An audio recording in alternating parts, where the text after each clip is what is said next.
installed it this morning to fire it up.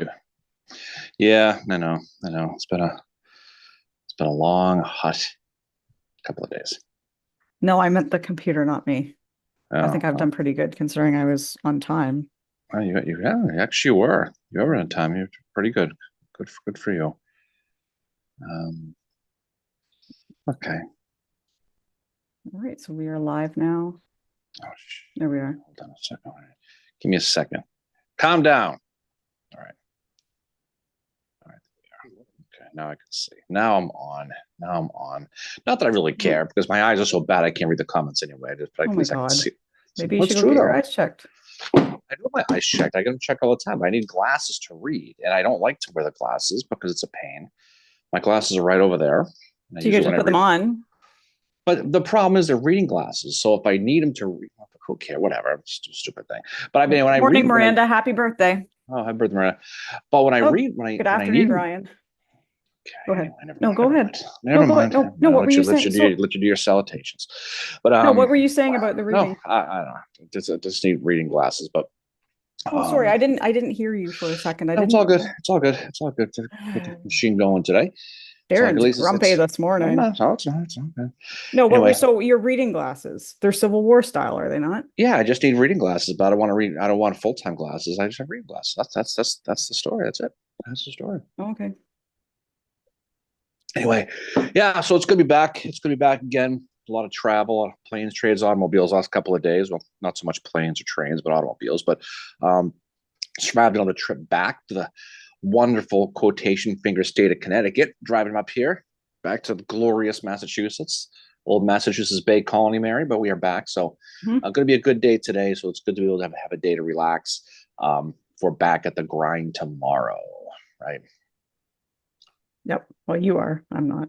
Yeah, well, for me, someone's gotta carry the freight around here. But yeah, but it's good. We had a good week. It was good to be down there for a while. We kind of was just supposed to go to Gettysburg last Saturday, but we ended up going basically a whole week early, and stayed down there. So there was a lot of stuff to do, and there was a lot of cool people to see. Um, Anniversary was good as always. Mhm.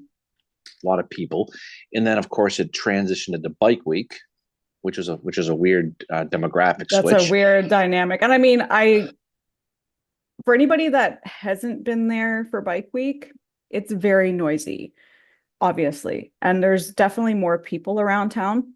The first day, like they started to arrive probably on like, I don't know, you MJ and I were at the mine of all places, and like they started to arrive and there's a weird demographic of like reenactors and anniversary people and bike people. And it was like quite interesting and kind of funny to watch. But there are bike people that come into town to do the history. So they arrive a few days before. Mhm. And, I did see some of them, like, you did see some of them out at the battlefield doing the history, going to the seminary. Like there was a couple of them visiting the seminary and we went there for that one talk. But then like Thursday and Friday are when it gets really, really noisy. And they do bring a lot of business to the town, so I get it. There's some people that like really, really don't like it, and some people are very supportive of it. I'm just kind of like, I think I'm just gonna next time See just gonna what they stay in the should do background. is they should wear full Union or Confederate uniforms, but in leather and drive the Hmm. bikes. That'd be Yeah, kind of cool. Imagine yeah, that. That yeah. would actually be hilarious. But it was good. It was good to see a lot of cool stuff. It was good to see people. And what's great about going down there for any kind of battle anniversary, especially that one, it's probably the biggest one, is seeing all the people that you get to see from time to time. Maybe you see once a year sometimes. Yeah. Um, but yeah, the reenactors were there. The heat was real this time, and Not we on first second, like July 1st was beautiful. We were able to get out and do some Facebook lives, but then the heat kind of set in after, right? yeah, it was beautiful at the beginning. We got there this Sunday, and so that Monday on the 1st of July was like 75 as a high. It was beautiful. I mean, everyone was out at the field. We did all the first day stuff. Ran into Gary and Chris. That was cool. And then Mhm. and then it was nice, but then it got hot, really hot, and then it cooled off again. But now it's going to get. But that's you expect. But heat down there is it's different than heat up here. It's a different Yeah, thing. It just is. It just is. yeah. But it takes some for me to get used And to. It's everybody, cool. it's so funny. Everybody, when they find out I'm from Canada, they're like, "Oh, you must hate this heat." I experienced that, like I was telling you, where I'm from, Southwestern Ontario, we get that kind of heat too, and people don't realize that it's like it gets crazy hot there. So that one day when it was really hot in Gettysburg, like there's been a few times, when I was growing up that it got that hot. And Well, give you give know, me give me give me cold overheat oh every yeah, day. I'm like ready for autumn. I love Yeah, autumn. That's my favorite yeah, season. I love that Bantam Coffee Roasters had their preview of their autumn drinks yesterday. That was awesome because their pumpkin spice latte is the best one around. it is really So really good. yeah, It was good. if you're still in Gettysburg this weekend, I think they still have them today. And it's not like Dunkin's pumpkin spice latte, which is like sweet AF. This one is like it tastes like a pumpkin pie. So it's really, Yeah, really good. Oh, James says hope all is well. MJ yeah. mentions it was 107-degree heat index at one point last Saturday, which is really like it was warm. It was It's warm. good. But I think the first thing you and I did when we got there on Sunday 2 weeks ago was we went up to the Little Round Top. And we're not going to be talking about Gettysburg this whole episode. But we went up to the Little Round Top and we saw the changes. And the Park Service has done a really, really great job with rehabilitating that area. Like there's new waysides, there's better trails. It's definitely more accessible. Right. If it's busy, parking is an issue, but if it's not, parking's not Well, really a let's be honest. We went up to Round Top 4 times last week. Yep. The only time we had to park at the bottom of the hill was the first day when it just opened. Every other day we went there and there was plenty of spots. And so yeah, the side road parking is gone. You have to park on the street. I mean on the lots, the spots. But people, if you wait there a few minutes, you'll be in and out. It's not that bad. But the improvements are really, really good. And what I didn't realize was the waysides, the signs. There's so many more interpretive signs up there. You can actually go down to the 121st New York, the Emory Upton Regiment Yep. Monument. You can go down there. It's easy to get down. You can walk everywhere and you can take a peek at it and see a lot of cool stuff. And it's great to see the sunsets again. But you know what was good though was we went to Culp's Hill and there were people at Culp's Hill too. I mean it was Yep. anniversary weekend, so people are out and about. So it was great to see a bunch of people in town for that. But it's always good to go there. And hopefully people are taking advantage of Vicksburg this past weekend to Yep. Tullahoma. There's a lot of stuff going on this time of year that people, Monocacy. Monocacy, right, that we took advantage of. You and I were at Monocacy the day of the anniversary on the 9th. Yeah. And I realized that they were doing all their big shindig that previous weekend. Yeah. But was it a little disappointing to walk the battlefield and literally be by ourselves on an anniversary? A little bit, but Yeah. again, it was also a work day, and it was things like that. And Monocacy is Monocacy. It's not Shiloh, it's not Antietam, it's not Gettysburg, it's not Chickamauga. I get that, but it was great to see. It was great to go and walk those fields. And Hmm. Monocacy, I mean, Monocacy's right up there with Gettysburg for me as my favorite battlefield Same. because it's interpreted so well. You can kind of go wherever you want for the Yeah. most part. A lot of the primary battlefield area, where Gordon's guys attacked from Ricketts guys, is basically kind of cornfield now or crops and soybeans. You don't want to walk across Yeah. that and be a jerk because it's active Yeah. crops, but you can interpret it well, and you can. Even if you're driving on 270 and you're heading towards Washington, D.C., if you just go slow enough and you go through the battlefield, you can look left and right. You can see the Worthington farm on your right. You Yeah. can see the Best farm on your left, just right on the highway. So a road runs right through it, but you can kind of see that stuff, which is pretty good. Yeah. Caleb mentions he's back. So welcome back to Oh, Caleb. yeah. Haven't Welcome seen him back, in a while. Caleb. He says he's going to be at Antietam anniversary this year. So that'll be the 162nd Yeah. of Antietam. And some other people on here. Humor and History's on here. Ryan mentions he was talking to the chief historian at NATO, who is a Canadian who studies antebellum West Point and its impact on the war. And he says to him, all Americans were Southerners and rebels. Well, I guess to a point. I don't consider Yeah. myself a Southerner, but it's okay. No, Um, but that's like but that's like a foreiner's point of view right there, which I well, don't that's true. No, as no, a no. I'm Canadian, as a kidding. fellow Canadian, I don't consider I like it's always been like Well, no, and Southerners, everyone's whatever. to yourself or you're Canadian. Yeah. It's pretty funny. No, but it's good. It's good to go out there and see a lot of cool stuff. And we got to check out a whole bunch of different bunch of different things. And that was the cool thing about it, was really appreciating what they do for the history. And these battlefields, they really go out to really promote themselves and get people out there. We're seeing some of our ranger friends doing these big tours in this really hot weather, and they're all Yeah. dressed up in their uniforms, and with sometimes 50, 60 people surrounding them doing their stuff. And getting people out there, it was great to see. It was great to see the crowds. Yeah, overall it was good. Yep. Yep. And the thing is about the anniversary is it's not just there's a lot of free stuff to do. So the seminary did some great seminar, like just 1 hour talks. We went to Rich Condon's talk, which was about the Costers Brigade, and that was really, really good. And then we saw our friend Tom McMillan give a talk about Gettysburg Rebels, his book. So he talked about like Wesley Culp and them, and that was really, really interesting. And we also saw a talk there Friday night. So they give these free talks Friday night. They're outside, and this was one of their interns, Libby, and she gave a talk about female soldiers in the Civil War. And I thought she did really well, even though the bikes were driving past and revving their engines on her. I Yeah, felt yeah. so Well, bad for her. the motorcycle thing became an issue as the week went on, especially for the people who, because it was still history. The Yeah. seminary does their Friday night on the Ridge, and you know, if you're, I get it. You want to drive around and make as much noise as you can and Yeah. show everybody what a badass you are, and I get all that, but I felt bad for her. I mean, this is a Mhm. 19, 18-year-old intern probably spending months preparing for her speech, and it was Mhm. half 45 minute, hour long, really, really good. Talked about not about the female soldiers Yeah. in the war, not the nurses or any of those people, Yeah. but the actual soldiers, and she did a great job of it. And I know that next Friday they're doing another intern. He'll be doing one. I forget what it was, to It's be on the honest, but connection between the Lutheran seminary yeah, and what was called Pennsylvania. I think it was Pennsylvania University, which Pennsylvania is College, college, which is but now Gettysburg College. And I think he's talking about hospitals in that yeah, and regard. that's pretty cool to do all that. History goes on all year. It's not just the anniversaries, and so I know a lot of people in whatever battlefields they happen to be near. You can go in there and you can go to seminars. You can give you can hear different speeches and different presentations, and whatever. Black get is the big boy battlefields are blessed because there's a lot more of them. Yeah. And but you can go into a Monocacy or one of these smaller ones, and you can go in there and you can go to the visitor center and talk to the people. And Hmm. they did have a bus tour on the 9th, which you can Yeah. jump on the bus, and bus full of hooligans. I don't like buses. No, I know. And then cruise around the battlefield and talk about. I don't know if Matt Borders was doing that. No, I don't think he was actually. No, I don't know. I didn't see Matt that day. But Matt No, sometimes is in the back too. yeah, Like, that's true. We saw him. We were there one time. Remember? yeah, we've seen him there a couple times. We've seen him give a talk Yeah, there. The other thing too that Gettysburg Foundation brought back this year was the Sacred Trust, which right. is not just focused on Gettysburg. So they had some events that were ticketed, so they were sold out. And we couldn't get to those. But I went to one.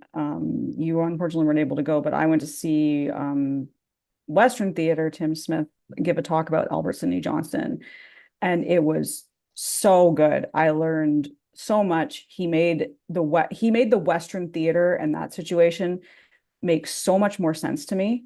I mean, I kind of understood what was going on, but it was great because sometimes when you're writing a biography, anybody's heard Tim Smith talk. He has that he's like Shelby Foote. You could listen to him read the phone book kind of thing.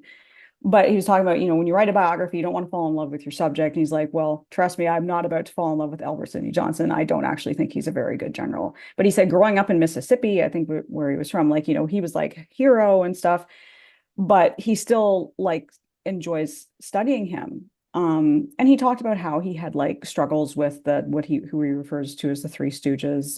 Can't remember their names now. Those guys that broke and ran at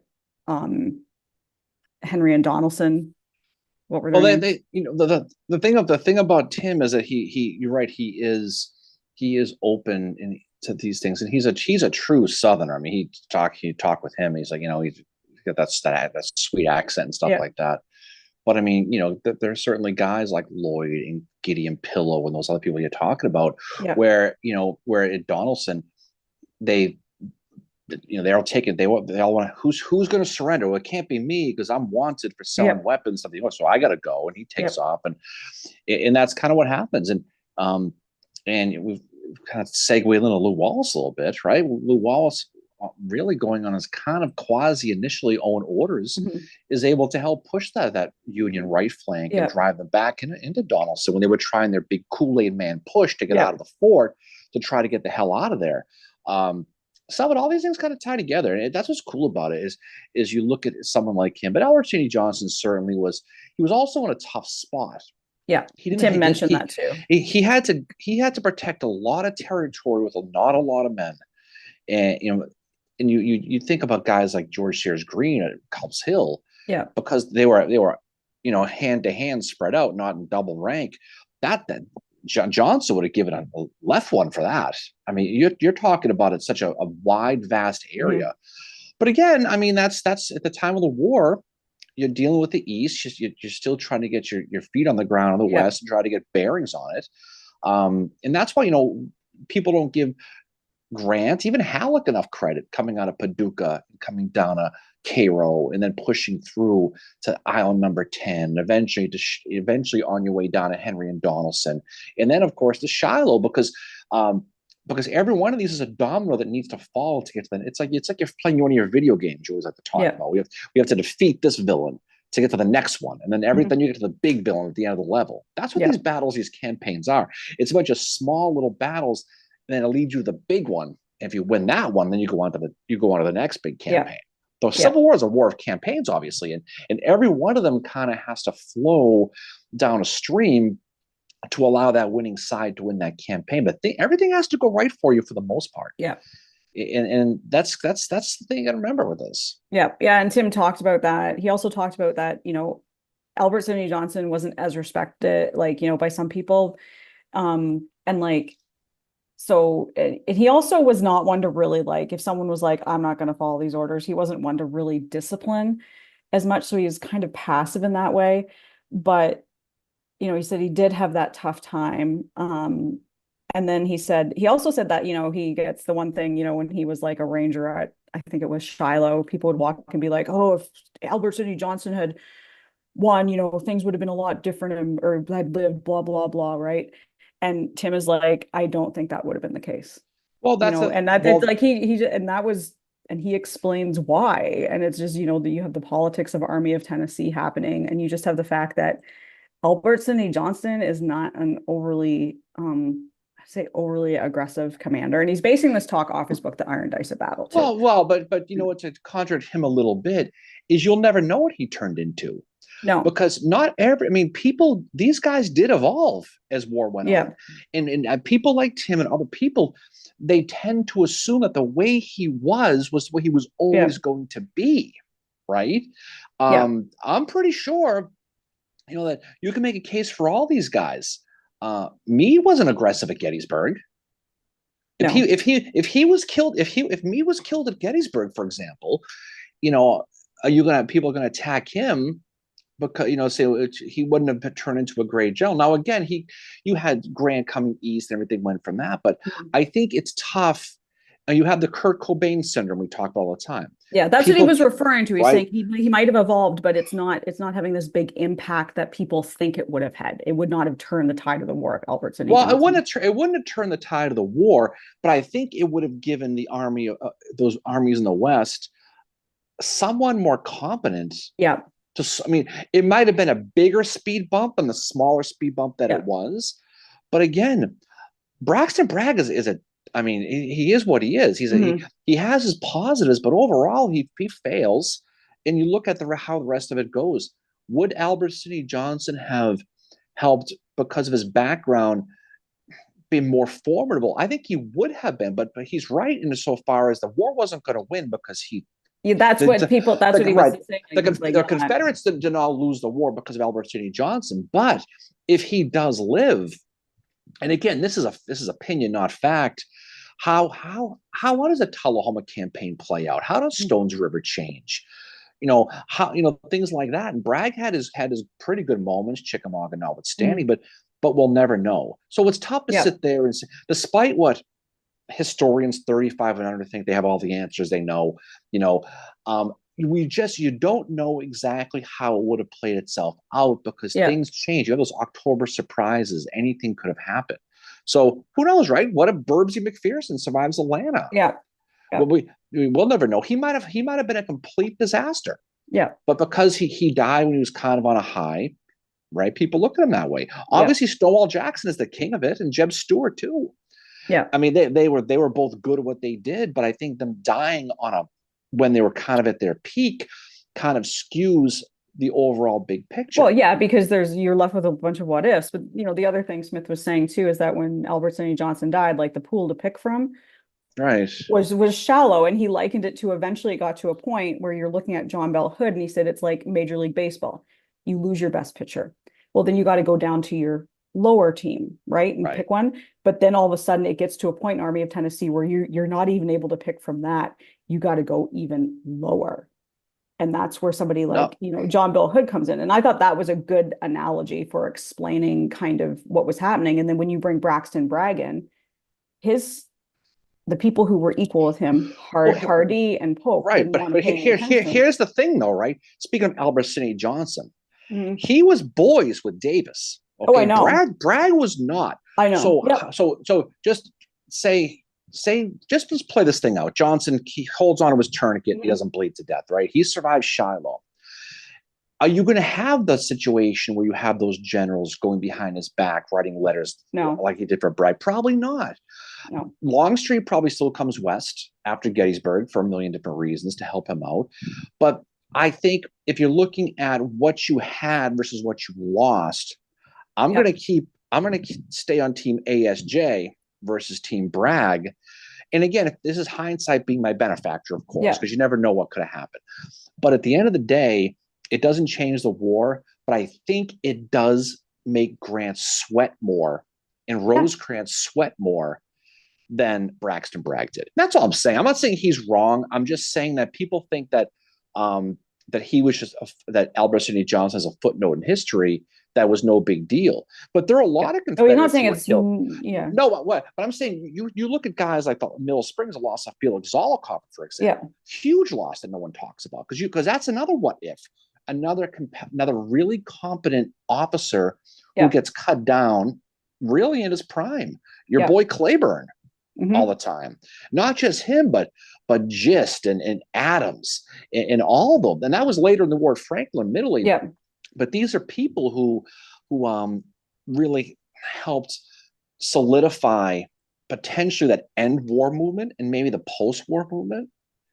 And Yeah. that's why it's always tough to blame. And So, I'm not saying Tim Smith is wrong by any stretch of imagination. I'm just saying that I think his loss is more impactful than a lot of people are willing to give him credit for. yeah. But it's not the game changer. It's not. Yeah, no, It's that's not. what Smith was arguing. It's not a game changer. It's very impactful in the sense of what it has an Army of Tennessee, and it creates this domino effect Yeah. that, you have someone like Bragg being brought in, who Caleb says, like, as a Southern guy, I have to say I hate Bragg. He's the worst, can't stand him. And he's a guy that when Bragg comes in, he's got these subordinates. There's Polk and Breckinridge and Hardee, who they were once his equals. And all of a Yeah. sudden, now you've got this guy that's been major manager, and you're like, why wasn't I picked? And those are the men that go after him with the petition. So this death is created this kind of vacuum. That's why I like studying the Army of Tennessee, because to me, it's much more, and nothing against Army of Northern Virginia. I like the generals in the West a little bit better because there's this more, it's kind of the politics and this infighting, these personal rivalries that are affecting the battles. Well, what does Lee have in the East? I mean, Davis have in the East. He has stability in Robert Yeah, E. Lee. yeah, there's very stable. After June 1st, 62, when you get Lee in there, Army of Northern Virginia is his. He molds it in his name. Davis doesn't have to worry about him. Now, at the Gettysburg campaign, we talked a lot about Lee wanted more men than Davis was willing to support. I mean, you have John Dix in the area of the peninsula. He wants to protect Richmond. So he doesn't get everything he wants. But Lee's the adult in the room for the Army of Northern Virginia. Davis doesn't have to worry about him as much. He knows, even after Chancellorsville, when Jackson goes down, he trusts him that he can go from 2 corps to 3 and not miss a beat, and he can trust that he's going to say, well, even though we need to protect Richmond and things are swirling the bowl in out there in Vicksburg, we're going to send you off and let you go into Pennsylvania to get supplies, to do everything he wants to do. He doesn't have to worry about him. He's like that quarterback on your team. You just sit back and let him do his thing. He may not win every time, but you know he's not going to probably screw himself. Army of Tennessee is that revolving door of trying to find the stability. And then that's the thing that Davis doesn't have. And it's why Davis spends a lot of time bouncing around out there. Yeah, it was never stable to begin with. It was never stable because Johnson goes down. Eventually, you're going to get Bragg. Bragg has his moments. He helps reform the army. He does a lot. He does a lot of things. But then everything falls apart politically with him, and he ends up getting, Judas by a lot of different people, Yeah. including Claiborne, including Longstreet, including Hardee, and including all these guys, Hinman. And then he's got to make a decision again, falling back. So now he's going to go to his steady Eddie, who is Joseph E. Johnson, right? Yeah. Joseph E. Johnson is the guy in the bullpen. Yeah. He's not going to do anything stupid, but he's going to be smart. But then eventually, when everything falls in Atlanta, he realizes he needs something. He doesn't need steady Eddie. He needs someone to throw. He needs that Doug Flutie to throw the Hail Mary to get us out of this. And then he brings in Hood. So that whole thing changes and goes on a dime. Versus in the East, Lee's sitting back. He's moving his pieces. He knows what he's doing. He knows how to get supplies. He knows where to set up supply bases. He knows when to hold them, when to fold them. He's right. That's what Lee does. So when you're looking at two sides of a coin with this Confederate Army, one of 22 Confederate armies were operating the American Civil War. Yeah. But those are the two that get most of the credit. Davis has not to worry so much about it, and it's all about stability, and that's a big part of it. And there's geography that factors into it as well. Like I think it's Larry Daniel wrote a book about Army of Tennessee, and I need to read it again because it was really good too at explaining kind of the politics behind it. I mean, I've always admittedly been more Western theater, so when I had a chance to go see a talk about the Western theater at Gettysburg, of course I'm going to do it. But again, like these Sacred Trust talks are all Civil War, which is nice. So it's not just Gettysburg. You can go and you can hear Tim Smith speak about the Western theater, like Albert Sidney Johnston or whatever. And I think that's good to have in Gettysburg because it shows that there's so much more than just Gettysburg as part of the war. And they had a lot of interesting talks there. And they're free too, which is great. The free, there's free programming. There's some programming that you can pay for as well. I know Adams County Historical Society had some paid program, which again, these guys need to keep the lights on and the doors open, so they have. Yeah, if you're in Gettysburg, you absolutely want to go visit all the museums. Adams County Museum is fantastic, and we were there talking with Tim Smith and those guys a couple of days ago too. They're doing God's work over there, and they're getting people in there, and it's not just the Battle of Gettysburg; it's Adams County, it's the pre and it's the post, and they have an amazing research library. Right, in the Adams County Historical Society. So obviously, and it's just down Carlisle Road up there on Biglerville Road, actually, right across from Oak Hill. You can probably see the Barlow Monument. If you squint out the window, you can probably see all those Boy Scout emblems that AQ's sitting there. You can go over there and see all her monuments she's put up for him. But you can go out there and see that. But it's a great place to go to. And obviously, Visitor Center is great. Seminary Museum, I think, is just fantastic. But these are all, and they're not all competing for your dollar. Right? No. It's not one versus the other. It's not a rivalry. What people need to realize in these historical towns is every one of these people are doing a lot of work to help everyone else look better. Yeah. So I go to Adams County. Oh, this museum is great. If I'm a neophyte for the most part, maybe I want to learn something more. I hear something about the seminary. I'm going to go to the seminary. Go see Cody. Sitting out there on his motorcycle and his leather jacket, causing problems in town, and then you go to the visitor center, and then you go see some of the other smaller ones. Go see Jody World War II Museum. You want to go and expand your horizons. There's a lot of, we're blessed in that area, and we were just there, so we'll talk about that. With so many great museums run by great people who put their heart and soul into these. Yeah. Even Eric Doors Museum on Baltimore. You stumble in there and go check that out. These people do it in a lot of cases for the love of the game. They don't do it for financial things. That's why it's important to check them out. Yeah, exactly. I just had someone ask in the chat if we can publish a list of places to go, which we could do. We could make a list of places for people, but also this is for Ambrose. This is Destination Gettysburg, this link. And it's got everything in there. So your history sites, restaurants, all of that. And AQ mentions historical societies are a wealth of information that most forget about. That's true. Absolutely agree with that. Adams County has so much stuff in there. But again, Andrew's on here. We did go over to Barlow's Knoll and we saw the statue, and there was a note pinned on the monument. It said, "Do you like me? Circle one. Why no?" Signed AQ Mhm. XOXO. I assume that was AQ. I don't know, but for Barlow, but no, but there's a lot of places to go with that. Adams County Museum also hosts a Civil War roundtable. Yep. So if you're in that area and you want to go visit them, you go in there and you join these things because if you know how it is. When we went to these, we went to a lot of stuff this time, a lot of Yeah. seminars, a lot of presentations. It's kind of the same people, right? Oh, you see And the and same and people at, have you noticed too that the people even sit in the same seats, yep.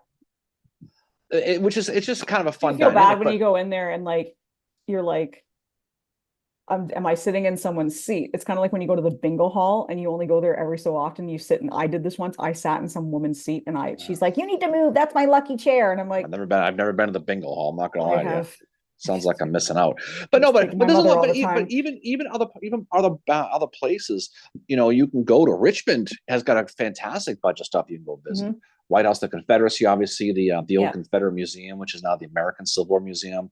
There's so many cool. To take advantage of it and take advantage of the lectures because a lot of these people MJ did her living history, and I get to Yeah. see her. I get to see Carol Ivanoff and some other ones that were there too. Is you're getting people who are sacrificing their time to talk about the history, about what their passion is. It's great to see Yeah. people going to them. So keep doing it.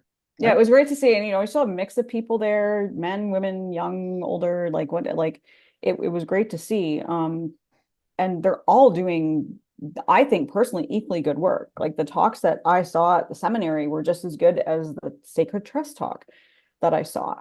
Um, and it's like it's great that they're able to do all this history and give it to people for free. But as Bill Hammond said, he joined as a member of Adams County and Gettysburg Foundation to support them. And that's a way you can support these sites is join as a member, and there's usually perks to it. We got to go up to Spangler Farm again, thanks to our friend Mark, who's part of Mhm. Gettysburg Foundation. No, Gettysburg Foundation. We're both members of that. At least I don't know if you are. I think so. But it's great because you sign up for that. It's like $30 a year, and you can go to Yeah, the visitor center, see the museums, the movie, whenever you want. You can go to the Will's house. You can go to things like that. So you're keeping it going, and you're paying back, yeah. um, and so yeah, definitely do it. But it was pretty cool to get out there and see a lot of people, Mhm. and see them do their thing. In the bar situations, always Yeah, hilarious there's too. plenty of restaurants, plenty of food, but if you like beer, it's the perfect place to be. Frank's on here, and as always, he brings with the anniversary. Today's the 160th of Tupelo. Tupelo, and also this is when everything was going on with the New York City draft riots Yeah, too. 161 years ago. And so it's seeing all this stuff, and yeah, this the summertime, July is a big anniversary month, and not just the big two battles that take place. There's a Yeah. whole bunch of them, but Is again, Tupelo, is that SD Lee? yeah, that was all that stuff, and that was a big thing too.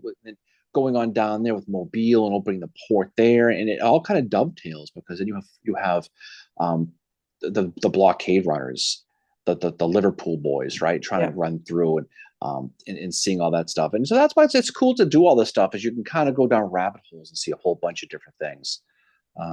Yeah, Yeah. And Tupelo was where wasn't SD Lee said that's a victory and it's yeah. not a victory. Yeah, well, I mean, that's these guys are always going to promote themselves any way they can, but yeah, absolutely. But if you join these things and join local roundtables, I haven't been in my roundtable down here in a while, admittedly, because I just haven't had time to. Have they But even had a meeting? yeah, well, they have off and on, but it's not a younger demographics. Mhm. If you want to go make yourself feel younger, you go to one of these things. But it's a lot of it is kind of, I've done presentations. I did one on the Lincoln assassination. Speaking Yeah. of, I think we did it last week. That was the last one I did there. But they got some good. I mean, it's Cape Cod, so it's not like you're dealing with the top shelf historians. But there's a few authors in there who talk Yeah. about it. And, there's a couple things here and there that you sit back and there's a few people. Usually it's let's see how many people fall asleep before it goes. People, as soon as they start, half that group falls asleep. Yep. But they always give raffles of free books, and I always end up walking away with a bunch of books when I go. So Yeah. that's pretty cool. And yeah, that was so we dropped our latest episode 2 days ago. We did our first recording on site, and the first one for that was a big one for us. It was like a bucket list item, but we got to record at Grant Hall where the conspiracy trial was held of Lincoln Conspirators. So we got Yeah, to I meet mean, Michael Kaufman, Kim Julian. there was that was a long time setting that up because we ended up we we got hooked up with them with our friend Adam, who Mhm. was a professor at the National War College in Washington D.C. And Fort Grant Hall on Fort Leslie McNair in Washington D.C. is where the Navy War College is, but for the most part, it's Grant Hall is where the conspiracy trial took place, where the hangings took place. She's that famous picture of the gardeners dropped. You can see the building in the background, but you just can't get to it because it's not a public location. So Yeah. it's open 4 times a year. And in the past, admittedly, it's just never been able to line up to get it to work because you have to sign up for it and there's a security protocol. Yeah. But when they offered last Christmas time to go out there and see it, it was something that was you just don't say no. So we went down to Washington for a weekend, and we had to go through the security, and Mary had to go to the Pentagon to get a Canadian thing, which is Yep. hilarious. That she was getting thrown in the ice van and sent back to Ontario, but she survived it. And then we had to get into the fort and go through security and all that stuff. But then you get there and you realize, how cool the people are. A woman named Susan Leroy is kind of their PR person. They're trying Yeah. to promote this hall. Kim Holian, you mentioned before, is the former historian for Henderson Hall. Mhm. Fort Henderson, the Joint Base right near the Pentagon, and they're trying to get people to go. And so we went there, and then just after we got back, they reached out to us and said, would you be interested in doing an episode from Grant Hall? Yeah. Now We were like, yep, when we went there in December, they didn't want us taking. We originally wanted to do a Facebook Live from there, and they but said we no, weren't able to. you Yeah. can't do video in here. It's a military base. Yeah. If you want to take a couple of pictures, okay, but just Yep. and so we're like, okay, that's fine. And so we ended up getting reached out to again to actually film an episode, to record one from inside on the anniversary or Yeah. around the anniversary of the hanging. So we did this on the 8th, last Monday, Yeah. which was the day after the 159th anniversary of the hangings took place. It was literally right out the window we were talking. And she said, well, I can hook you guys up with Kim Holian, the historian Yeah.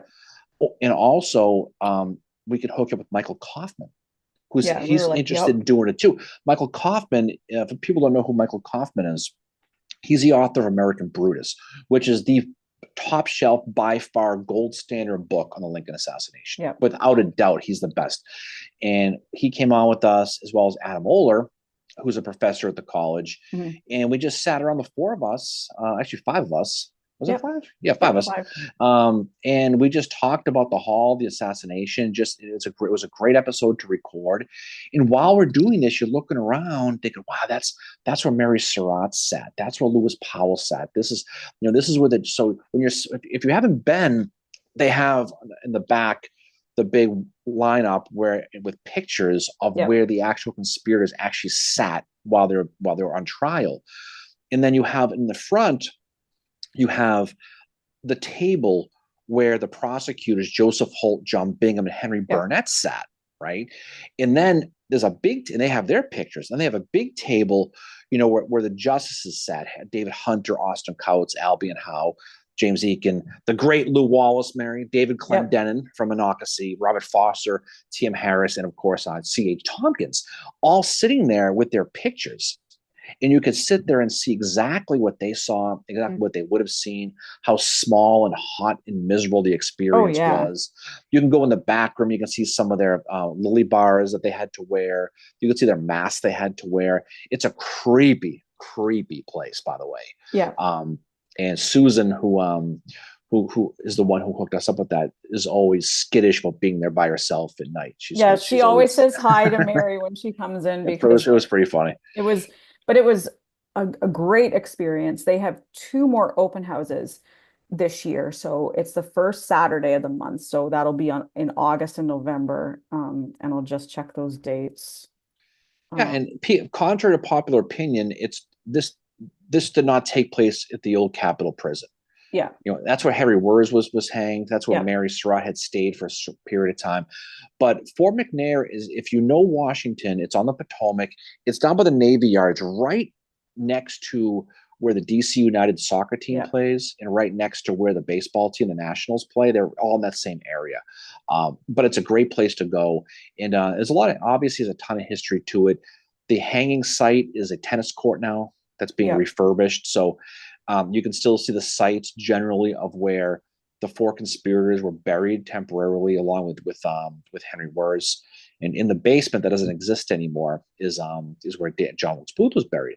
Yeah. But they were going to tear this building down at one point. It's Building 20 is what they Yep. officially call it. And Kim Holian was one of the men in our podcast, was the one who told the general, basically, you It cannot was tear this Colin building Powell. down. Right.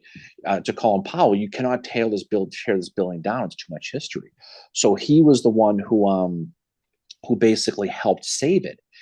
The rest of the penitentiary was torn down except for Grant Hall, and a lot of the other buildings on site were built with the actual bricks used from the arsenal. So you can still see those. So it's a great, if you're into that part of history, it's a great visit. But it was a huge bucket list for us, one we never ever thought that we'd ever get to do. So thanks to the people who made that happen. We'll definitely do another one. We'll try to, because they want us to come down and do another one, but we'll definitely get in there. But if we should probably post the dates of when they're open. Because if you get down there and you just have to make sure you go through the website, and you got to go through some security stuff.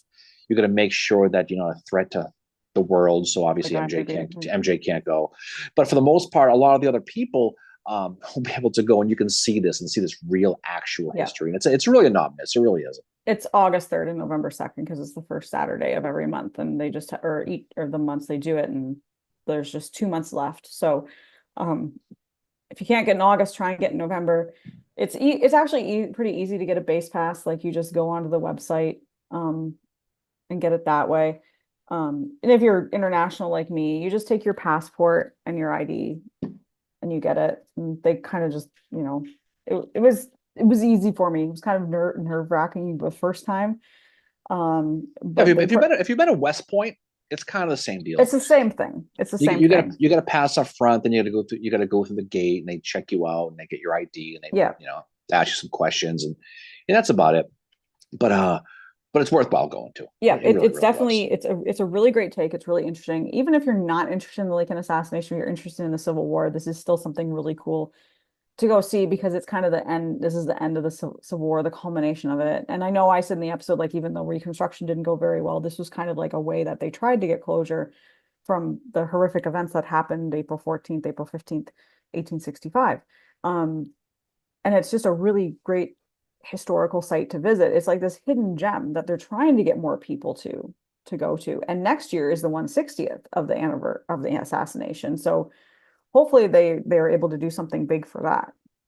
Yeah, the downside, of course, is that it's on a military base. But the ironic thing about it is the only reason why it still exists is because it's on a military base. Yes. Yeah. I mean, if this was off somewhere, I mean, the Capitol Prison's long gone. It's where the Supreme Court building is now. It'd be torn down. So it's one of those few places that, just because of governmental red tape, that it's still kind of there. But also the work of Kim specifically to really go out of his way to save it, because most of the buildings on that campus relatively look kind of new, except this one that stands out. And it's just, in this the Office of African Studies is on the first floor, and there's something on the second floor, I forget, but the third floor is the courtroom. And that's what the museum is. And you go up there and you can look right out the window and you can see exactly where the scaffold was. Yeah. And you go out there and walk that too. So I for me, it was a huge thing. That was really cool. Same. It was like, bucket list item. And again, like, all three people, Adam, Michael, and Kim, who we had on, were all like so knowledgeable, so nice, so down to earth. Michael Kaufman's a hilarious guy. He's also into the Beatles, and he was like telling us about all these Beatle Lincoln assassination Civil War connections. Michael Kaufman reminds me of his history version of George Costanza. Yes, a little bit, because we got done, because we talked before for a while, and you were trying to set up all the stuff, and you were freaking out about the technology and all that stuff. Well, it was my first time ever doing. I know, that. And I'm back with Michael, and we're just walking around talking about. And I'm with Kim. We're looking at the generals, talking about, this guy's pathetic. This guy was good. It's a good conversation. You said this guy's pathetic. Right. Yeah, well, exactly. We're talking about some of the guys. Some of the David Clendenin was a cavalry hero at Monocacy. Some of these guys, Yeah. but guys like Foster and Hopkins and Harris. I mean, none of these guys really even had field command in a lot of cases, despite the fact that Albie and Howe and people like David Hunter were kind of famous at the time, and of course Lou Walls. But then afterwards, we get done, and then we end up talking in the parking lot with him for a while. Yeah. And he's just a very cool, laid back guy.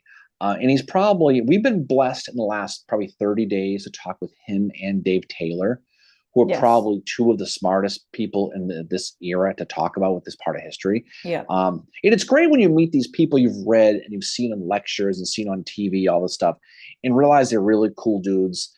And they just enjoy the history and they just have a lot of fun with this. Yeah. It was good. It was Yeah. good. Well, that's what I mean, we've had Tim Smith on our book club before, but seeing him in person, his daughter was there, and at one point he was like talking about Braxton Bragg, and he was like said like Leah Rose was his youngest daughter, and she's like he was like Leah Rose could have commanded an army better than Braxton Bragg with 24 hours training or something like that. It was like, and she's sitting in the back and she's just like, oh my God. She's probably mortified, you know. Well, they had been to Um, DC the day before mhm. apparently and toured around all the sites there. But yeah, she was with him. She's like 14 years old. And there he is making a reference to her saying how she could have commanded them way better than Well, we should definitely try to volunteer with them on that November 2nd date, like Susan yeah. was saying. And Mhm. then if anybody wants to come down to DC and come tour, we can all kind of go in DC Yeah. Gentili said he wants to get there and then we can go hit a bar that later afterwards. so he can Go get from his there, Vienna right? lager. Well, I'm saying that might be a fun little expedition to do Yeah. though, is set that up because I know they No, I want to think do we're some stuff. definitely we can't make August work. But we can definitely, like, I was thinking that too, like make November work. And then definitely promote it for them, promote both of them for them. But yeah, it's a great take. And also if it's a nice day, if it's not humid like it was when we were there, you can, go into Washington, see the stuff there Well, hopefully as well. November is a little bit easier. November 2nd.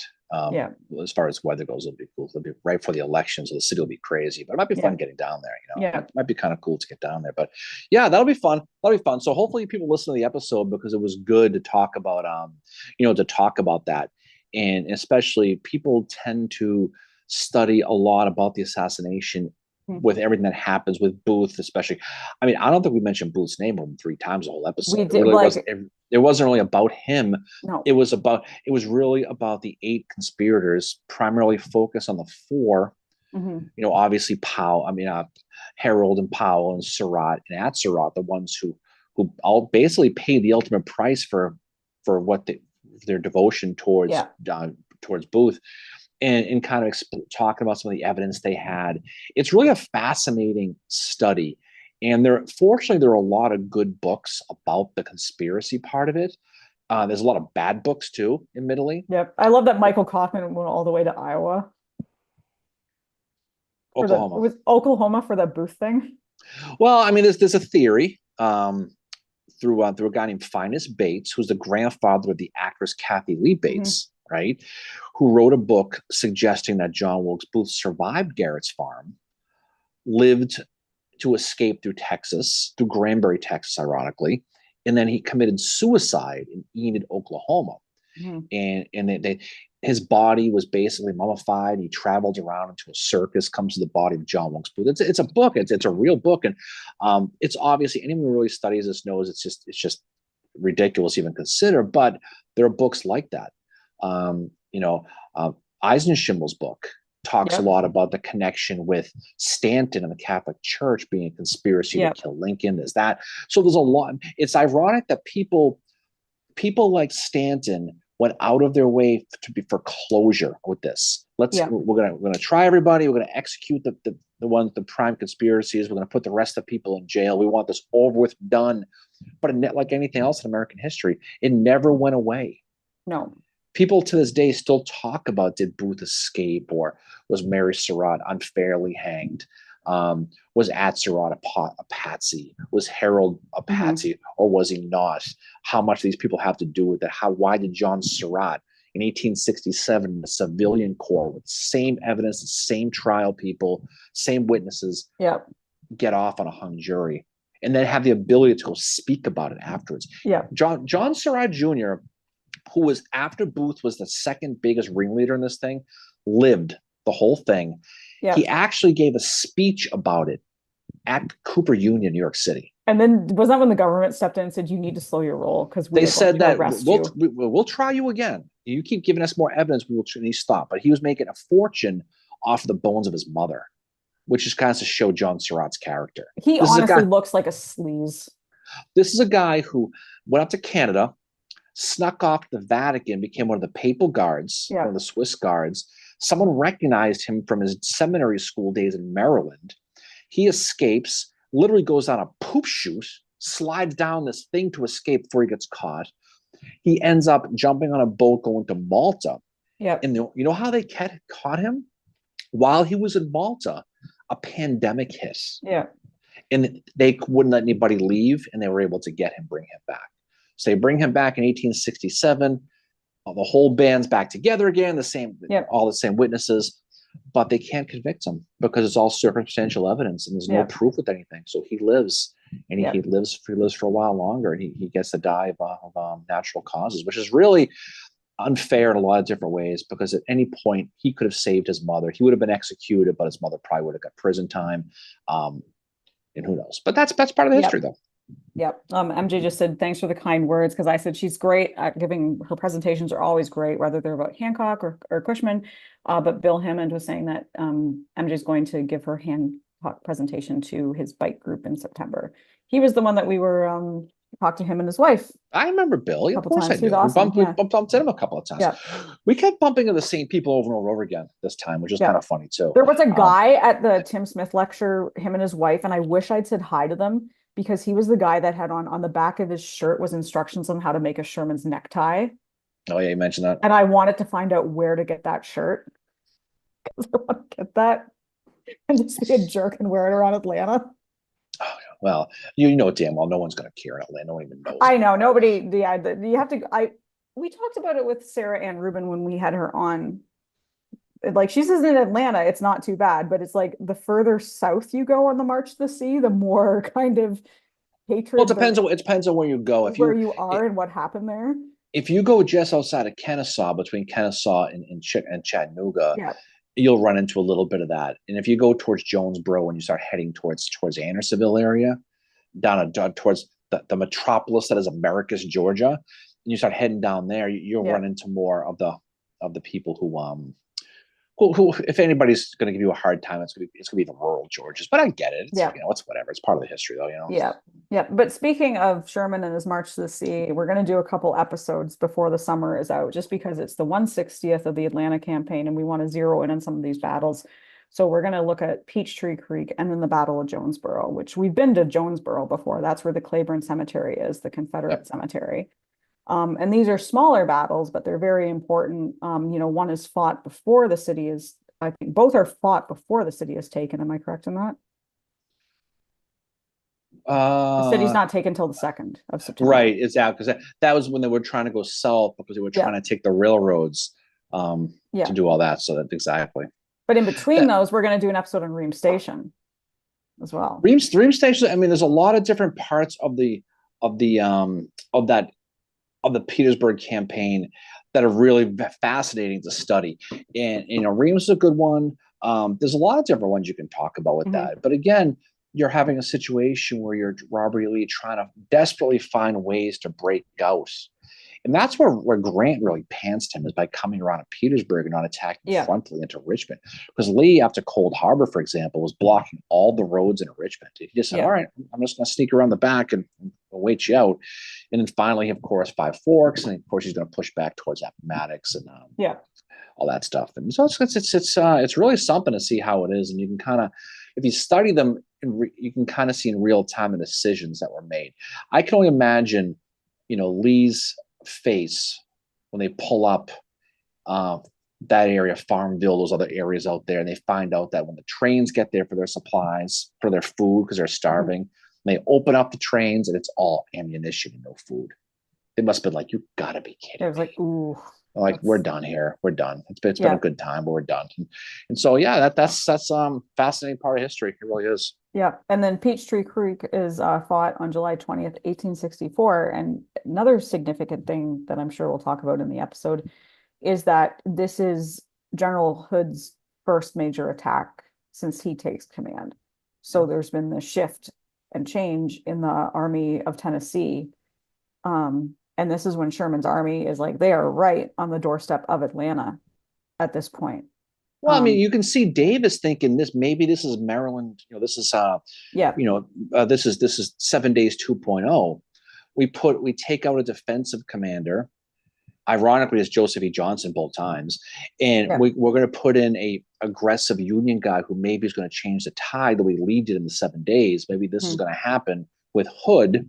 I mean, you can see the thinking. At that point, it's all Hail Mary time. You're throwing stuff against the wall to see what happens Yeah, after Atlanta falls. But you can see exactly a good defense sometimes can be a good offense. But yeah, we've said a million times with that the timing just didn't work out.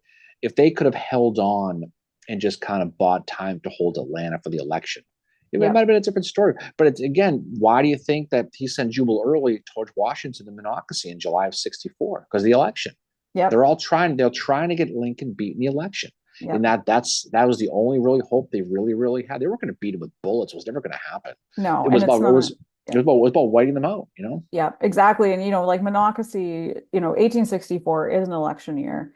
Oh, and Frank mentions it's just 4 more days right now until Johnston is replaced by Hood. Yeah. Frank's recall on this stuff. Well, the thing He about it though lives out in California and he's just like so good with is it. Joseph E. Johnson really he's someone who he's someone who's changed in time because he was pissed off when Harper's Ferry was evacuated at the very beginning of the Yeah, war, and then he ultimately is a defensive. He's not like McClellan where he's trying to build his army up. He knows he's shorthanded, yeah, but he's going to try to find ways to kind of slow you down. And he was consistent all the way through. It's probably why he survived, the whole war. yeah, He was there at Fort Sumter. He was there at the very end in Bentonville. But he really got under Sherman's skin big time through that Atlanta campaign, all oh of those yeah, battles.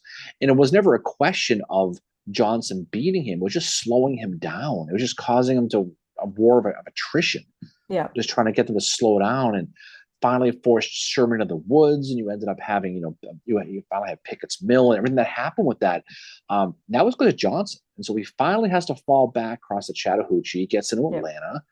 And then at that point, Davis is like, well, Hood, I know you've really wanted this job for a while. So I think we need to go to the bullpen. Hopefully you're going to turn a miracle here. And in Hood's defense, he tries. He tries yeah, to flip the narrative. He tries to seize the initiative again from Sherman. And he kind of does a little bit.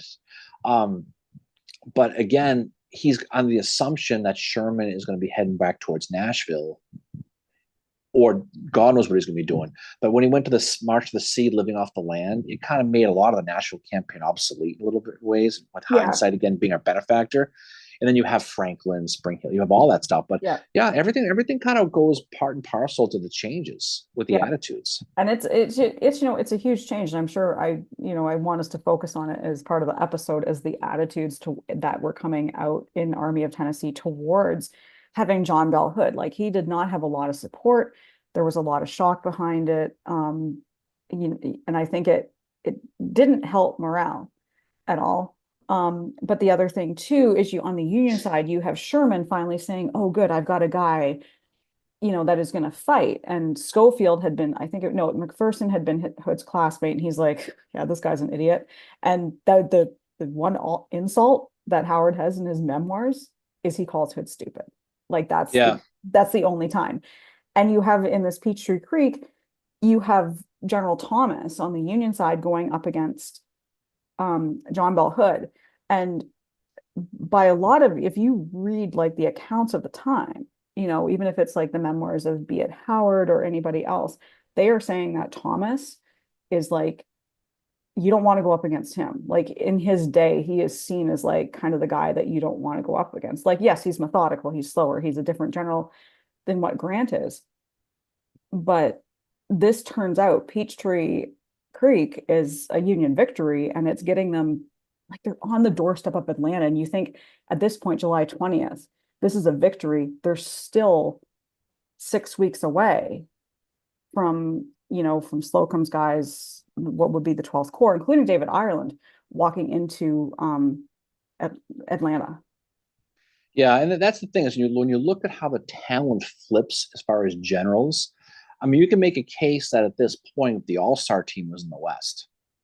Oh, I When would you got Grant, absolutely, you got yes. Sherman, you got Thomas, you got people like that. You can even throw Claiborne in there if you really want to go. If you want Yeah, to, I'm not Claiborne, Ireland. If you want to go that way, yeah, and so in the East, obviously at this point, Meade's still doing his thing. Grant will be coming over his thing. But yeah, you can see how the focus of the war became more on that Western theater as they were kind of slowly working their way down. You started Cairo and work your way down the Mississippi all the way through those battles, yeah, Trans Mississippi, Western Theater, all the way in. And then by the time you get to 64, it's this vice where everything's moving at yeah, at the same kind of time, all aimed at Robert E. Lee's head. yeah. And Sherman's even in going the Sherman's Western theater, yeah, it is. Sherman's going to get to Savannah. He's going to supply. He's going to work his way north. He's going to connect up with U.S. Grant to defeat Lee there.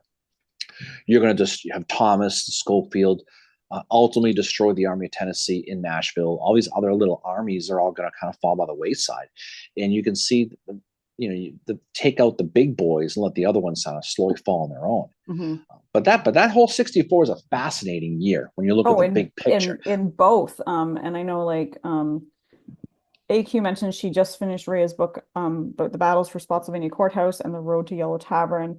And then MJ mentions that Ream Station is not a good day for Hancock. And I suspect, like with Hancock, and you get injured, the injury at Gettysburg is pretty bad. Yeah, there's more in a Ream Station than just the Hancock thing, but there's a lot Yeah, more to it. But yeah, it's a fascinating battle because there's a lot of ones that take place just like that. mhm, But the Second Corps kind of takes its final bow that day for the most part. And again, it's a situation where I'm not sure who is going to help win that anyway. At that point, it's kind of like yeah, your boy Howard over there. There's a time when you realize the other team's a good team too, and you're going to get yeah. beat there. I forgot what I was going to say, but no, but that's the truth, no question. Going back to the Western Theater, Frank mentions Dave Powell's new series on the Atlanta campaign is coming out. And I think it's like his Chickamauga series. It's going to be 3 volumes. It'll I think the first volume is out now. So that those three will come out. But yeah, but you mentioned Spotsylvania. Spotsylvania, that whole aspect is like we were talking before with one of the episodes we did recently was the Yeah, politics of the Gettysburg campaign, right? When we yeah, had Gelso on that time, actually, that's what yeah. it was. But we were talking about that so much politics is going on. Spotsylvania should be a list battle for any Civil War historian to study because Mhm. you're coming off coming through this Overland campaign, and it sets up Cold Harbor, it sets up James River, it sets up all of them. But when you look at Spotsylvania and how close they came to ending it right there, where they had Lee over a frigging barrel, when he says it was that existential moment where I thought we were done, and it was all by Yeah, his fault too, if you really think about it. yeah, He's going to take Ewell's artillery away because he's still thinking that Grant is trying to take Richmond. So he's going to bump into them at Spotsylvania, and then he thinks the mhm, Union's going around to get to Spotsylvania, the yeah, town, and then work their way south to Richmond. So he's going to start shifting his artillery to block them when mhm, his target was the Muleshoe and yeah, Lee. And he got lucky, and that was because of John Brown Gordon in a lot of yeah, different ways, because that was a battle where if things did not go right at the end for the Confederacy, Lee's bagged right there. The Army of Northern Virginia is basically is done. Because you're losing a lot of guys like Allegheny Johnson is going to get captured Longstreet. there. Clubby is going to get Longstreet gets he gets word the wilderness. Oh, But okay. but but you have a lot of these guys who get caught kind of for good here, and Mhm. you're starting to see those generals falling by the wayside. people talk about Gettysburg losing Dorsey Pender and Pettigrew and all these people. There's a whole bunch that got lost there. But Overland campaign, you're losing more and more and more to a point where you have one defensive line at Cold Harbor. And you've got Grant now pulling heavy artillery away from Washington because he needs men because his men are getting murdered. They're getting destroyed and they're just running out of guys. And that's what leaves Washington exposed to Jubal Early and Monocacy. Is how this whole thing plays into each other. But Spotsylvania, I mean, there really should be when you look at Overland, you tend to think of Cold Harbor a lot. That's the one people tend to think about. But Spotsylvania really, and the Wilderness is the other one, obviously. But Spotsylvania, especially if you haven't been to Spotsylvania, and you actually see that mule shoe, and you walk across that field that Barlow came through, and you see the woods that Hancock and those guys got lost in the night before, and you see really where Lee's headquarters was and how close they were to getting pushed right off the planet. It's really a place you really need to go. And the cemetery there, the Confederate cemetery, is fantastic too. Yeah, it's like, and it's such a haunting place too. Like Spotsylvania, the Wilderness, very haunting. Admittedly, I had never really studied it as much as, like, obviously I've been way too stuck in the Western theater for many years, but like studying it for the episodes we did, I was like, wow, this is a big battle. And you realize just how much is going on in 1864 and how much is going to factor into, the election. AQ said she's planning a trip in April to Spotsylvania, which is pretty cool. You definitely should go because you can go to Spotsylvania, and if you do it right, you can hit Chancellorsville too, right? Chancellorsville, you hit the Wilderness, you can hit them all. They're all kind of all mixed into each other. There's a lot of places where Wilderness and Chancellorsville merge. We'll see a U.S. Grant marker right next to right next to one for the for Hooker. You said, what the hell? And you figure out, okay, this is what it is. But Spotsylvania, it's an easy place to get to from Fredericksburg. You stay in the Fredericksburg area. You can drive up. You can right up the Orange Plank Road. You head right in that area. You can see them all. But it's absolutely she'll enjoy that. And there's a great brewery there too. 1781. Yeah, it's very it's good. right where Stonewall got his wing clipped off. Yep. It's funny you should mention that because there's always a rooster there. Oh yeah, you go over to Elmore right across the street and you see where his arm is buried too. It's a great place. It's a great place to go, and it's not that far. It's not all that far. If for the people who go to Gettysburg all the time, it's not that far at all. It's a couple hours, but there's so much to do down there. There's so much to see, and Fredericksburg is great too. Yeah, there's also the Mosby Winery in that area too. Allegedly. No, we haven't been there yet. No, we were talking about that with Gentili the other day, going to the Mosby Winery. Yeah.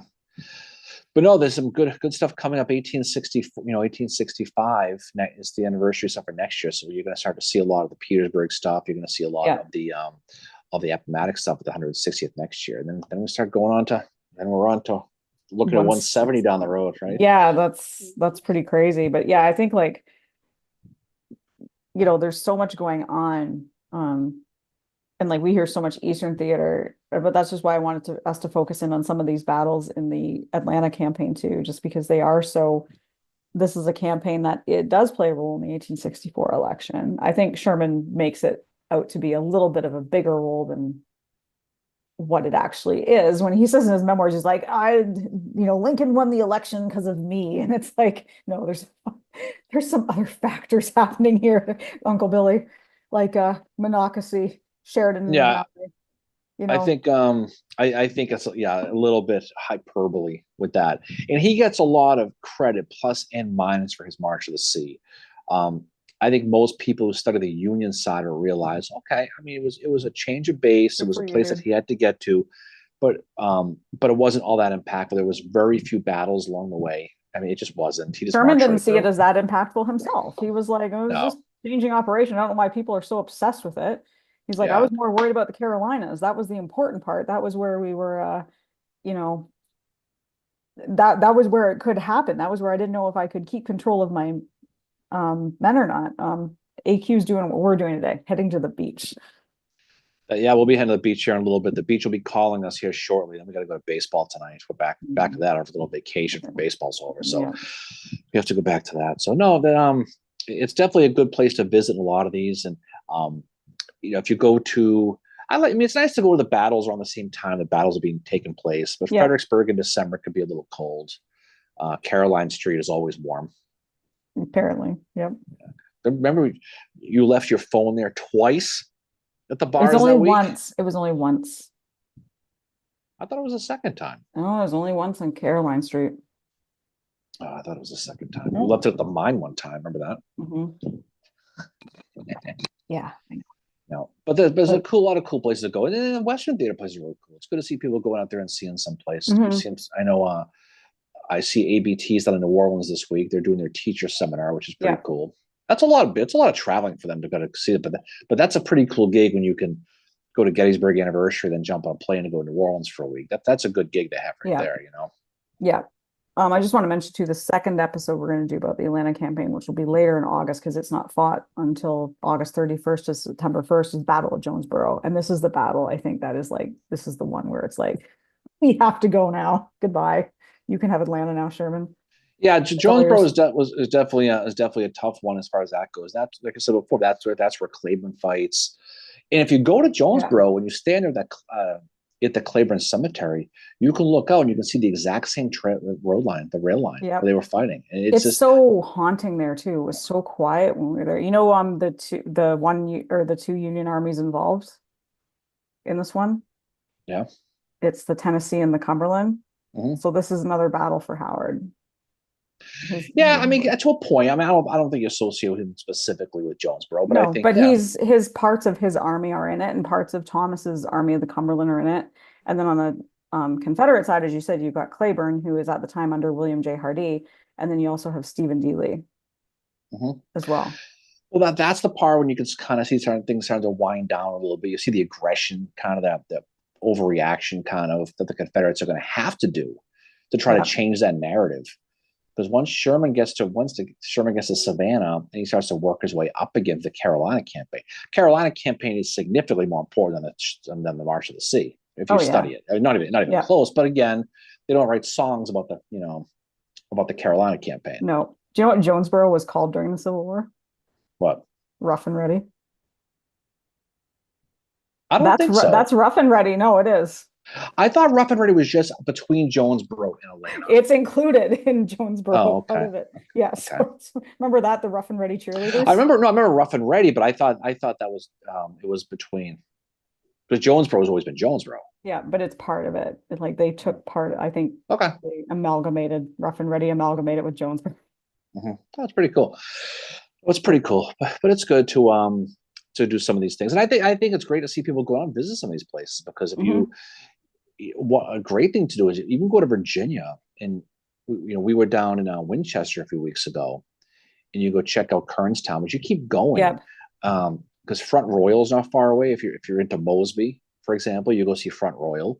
yeah. There's that whole thing down there. That's a great little town. Belle Boyd. Speaking of Hmm. spies, her headquarters is down there. You can see all that stuff. There's so many places you can go visit. Um, that's why if you're in that area, that Virginia type of area, and you're into the Civil War stuff, you can Yeah, go almost anywhere. yeah. Obviously, yeah, Fairfax, Hmm. Virginia with John and his Mosby stuff. There's so John much needs there. to give tours on Mosby. Well, no, he's one of the He smartest needs people I that. know. He do that as a Mosby. side gig because No, you can do the tour and then he'll take you to the breweries. maybe we can have Gentili's Creatures, a tour group. I thought it was Gentili's Goons. Gentili's Goons. That's what he'll do. He'll send us a picture of Guinness every 15 minutes. It'll be great. Yep. I know. I know. But no, that's great though. Seeing all that stuff down there. But it was nice to get back and I see a lot of people. Another anniversary comes and goes. I guess we should talk about the latest controversy at Gettysburg, right? Yeah, we should touch on it, I I mean, guess. the good thing We've about gone from Gettysburg, Round Top to the Beavers, and I thought when Round Top opened, I thought, oh, maybe we're done with all the the complaining, but we're latest. I not. mean, the good thing about Gettysburg, it's like a train station. The next issue is always coming up. There's always the next one coming, and you have Round Top, which is finally done, which is great. First was Devil's Den. Now Devil's Den's done. Round Yeah, Top done. The Beaver situation, which is completely overplayed, that's still going. But what the park is really doing is they're really focusing on the preservation. They spent millions on Little Round Top. So what they Yeah. want to do is they want to focus on protecting a lot of the other parts of the battlefield. Yes. Contrary to popular belief, if you want to take a walk through the triangular field, you want to take a walk through Cobb's Hill, knock yourself out. But if you're Mhm. going to do it with a large group, admittedly, they haven't really defined like what they consider a large group. They want you to Yeah. get a permit and they want you to stay on the main roads because they don't want you trampling the whole area. Because again, preservation. At the Yeah. end of the day, the goal is to keep the park as best they can. And this Mhm. is going to be something that's going to be affecting all the battlefields. It's not Yeah. specifically one specific battlefield, but that seems to be the latest thing. I But I swear think this it's the Gettysburg, there's more issues than Vogue in the town. well, I think that's what it is, and I think we were down at the Beaver area a couple of days ago. We were looking at some cool little birds, and there's different I wildlife there, and there's identified four turtles out more there, birds for my right? Merlin app on my But I life think, list. when you're talking about 6,000 acres, Yeah. and you're talking about one little acre behind a statue where Fisher and McCandless's men ran through, I think it's okay. I think let nature take care of itself, in that eventually they're going to move on. Although I hear the beavers have babies now. Yeah, I was talking to our friend Jan from Getty's Gear, and she was telling Mhm. me that she had talked to someone who said the beavers have babies. And MJ said she likes going there to see the wildlife. I did, like I said, I'm also like I have hobbies outside of the Civil War. One of them is bird watching. I have the Merlin app, and I was able to identify like four more birds one night when we were at on Crawford Ave. And I don't really see it as a problem because it's like it's just nature. And two, the other thing as well is I don't know, part of me thinks that the men that fought there, the generals, the soldiers, all them, I think they might like to know how peaceful it is there now. There are people that's like, I wanted how it looked at the bat after the battle. It's like, so you want it like riddled with like cannonballs and like all that.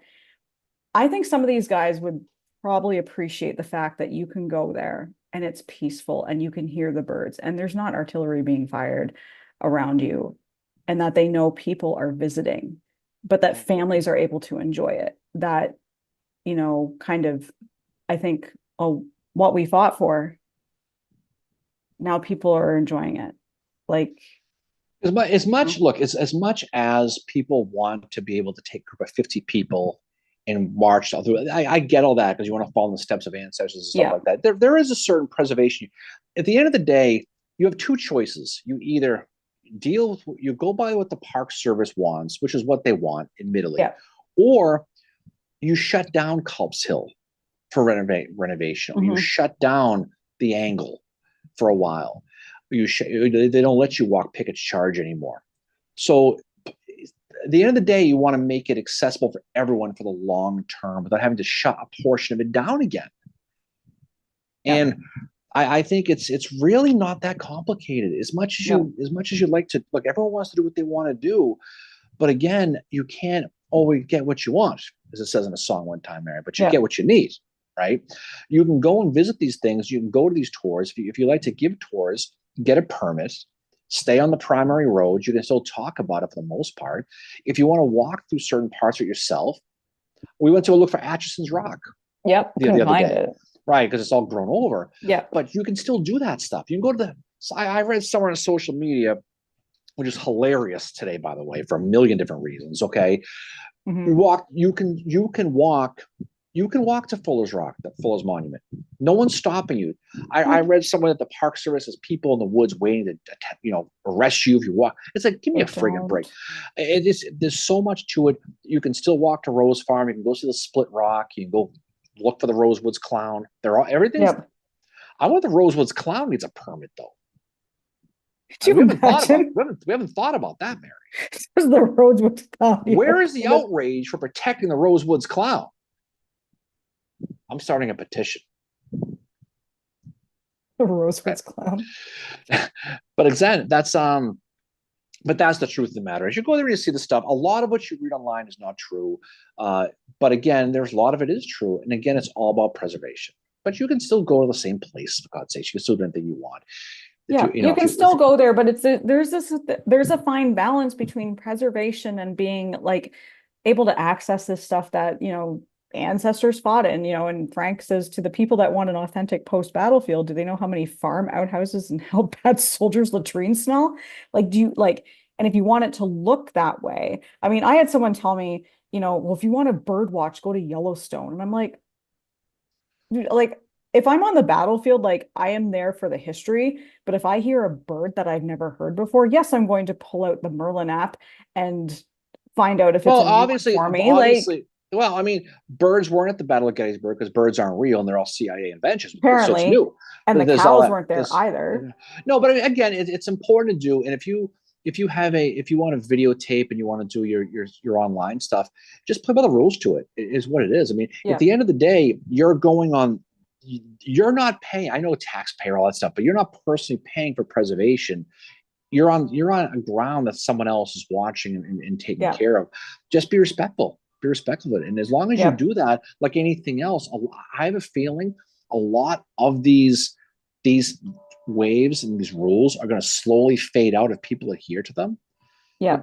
But right now, when you have 60, 70 people storming through Cobb's Hill, going up the rocks and climbing over without any sort of permit or anything like that, of course, it's going to draw the ire of the Park Service because Yeah. you're kind of flaunting the rules. And some of these groups know you need to get permits; they just don't do it anyway. Yeah. Doesn't mean that they were completely wrong. It's just that you have to be able for the big picture to play by the rules. That's all. That's Yeah. all. Just we all want the parks and all of them. And right now it's Gettysburg, but it's going to be Antietam. It's going to be Chickamauga. This is National Yeah. Park Service. This isn't one specific person at Gettysburg here. But again, if you want to keep these places active and not get them shut down, I mean, I could not imagine if they said, you know something, no more marking pickets charge, no more marching it, because we just can't anymore because too many people are stumbling through the soy fields or going into the private farms. Yeah. And that's the problem is you see people. We were Round Top all the time. I was amazed seeing the empty cups on the ground in the trash. Yep. And this is a place that they just opened and they're trying to take care of. Yep. And the And people leaving the trash are probably the people that have been complaining about Round Top being closed for almost 2 years on social media. The other thing is too, is like I've seen like out in the Western Theater, like Chickamauga, they often do controlled burns and they announce it on their NPS Facebook page. And the people there's one person who's like, how dare you burn this? You're taking away from how it looked during the battle. And then the guy was like, sir, we're trying to make it look how it did as best we can. That's why we have to do controlled burns. yeah, they don't understand how it goes. But again, you want to take care of these things. You want to make sure they just want to make sure that future generations can still see this stuff. They're the same things we're doing now. If you want to walk Devil's Den, Little Round Top, if you want to go to the Mule Shoe at Spotsylvania, if you want to hit the dead angle at Kennesaw, Yeah. if you want to walk up the trenches of Pickett's Mill, if you want to go to Andersonville, that it's respectful and that you just Yeah. do it that way. And just because it's our land doesn't mean you can't respect it. Yeah. You have to be respectful of it. And I think that's all they're trying to do. I don't really see the outrage personally. No, But again, I don't either. But but again, it goes from one to the other, and Gettysburg is kind of like a primary focal point to that. But you can have something like Ringgold Gap where you have the monument for the 137th New York and David Ireland next to their like shed where they keep all their like kind of equipment, their lawnmowers and stuff. yeah. And there's not much left. That's what you can have is you can have that. Um, you know, like you can't like there's a balance. Or you can have like Chantilly, which is now like a postage stamp of a battlefield, and it's common for people, you see them walking through there. Um, they've done their best to preserve it, but it's in a very rural area now, you know. Mhm. No, again, and it's just we saw a lot of it this week. And as much as we had fun with our biker friends driving up and Yep. down the street, right? They were for the most part. I didn't see they didn't really go to the battlefield. When they did, they stayed on the main roads. They weren't really there for the history, Yeah. so it wasn't like they were tearing up the place. But again, when you see Little Round Top now, and I know it just opened, so a lot of people probably haven't been out there yet. But if you go out there now and you see how much effort they put in to make it accessible, Yeah. the last thing they want is to see it all go to hell. And there's a reason why they're blocking off paths to let the trees grow. Yeah. because you're trying to strengthen the ecosystem, strengthen the hill. Why you feel upset because you can't walk through between paths instead of walk on the path, I don't understand. I Also, don't why get would that. you? Because guess what? There could be snakes. Well, it's not true. But I mean, you have a V path and this fence. People are mad you can't walk across. It's 10 feet. Just walk on the. So again, people are people. I don't get it, but it's great they did that. The park did a fantastic job with this Yep. round top. They did a fantastic job at Devil's Den too, but round Yep. top is obviously And they did their a great job with Culp's Hill a few years ago too. And you didn't hear the outrage over Culp's Hill. But No, again, I think, they just did a control burn at Culpsville. But yeah, round top they put in these new waysides. They put in these new yeah, paths. You can walk down the Otrock, and it's now you can read more about this stuff, and you can see a lot. You can walk down to the 16th Michigan. You go to the first Michigan sharpshooters, where you really couldn't get to before without risking your life climbing the yeah, rocks.